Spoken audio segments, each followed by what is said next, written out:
Russia's invasion of Ukraine has left many countries scrambling for gas. They have been struggling to replace the gas that they imported from Russia. And now the US is taking on a new role as the world's largest producer of liquefied natural gas, or LNG. The United States recently became the world's largest exporter of LNG, and there are plans to add several more export facilities on the Gulf Coast. As the demand for LNG rises, especially in Europe, it has spurred an even greater interest in ramping up natural gas exports from the Gulf Coast, which contradicts President Biden's plan to cut greenhouse gas emissions.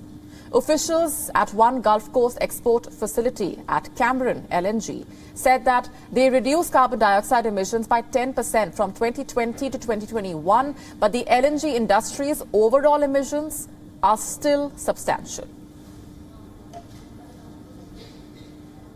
The global demand for LNG is going to be there whether we serve it or not. And that's probably the most important thing that people can understand.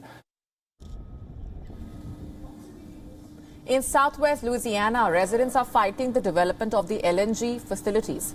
In 2020, the 4 LNG export terminals currently operating on the Gulf Coast were responsible for nearly 10 million metric tons of CO2 equivalent.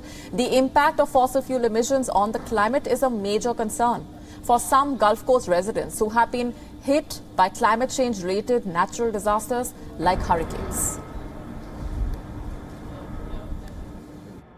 We're watching you all just flourishing in your gas industry while we're suffering in your filth and the climate. The people say they will keep fighting. There is no short-term fix for the global demand for natural gas, as it takes years to build more LNG export facilities. But they fear that the facilities will be built anyway. WION now available in your country. Download the app now. Get all the news on the move.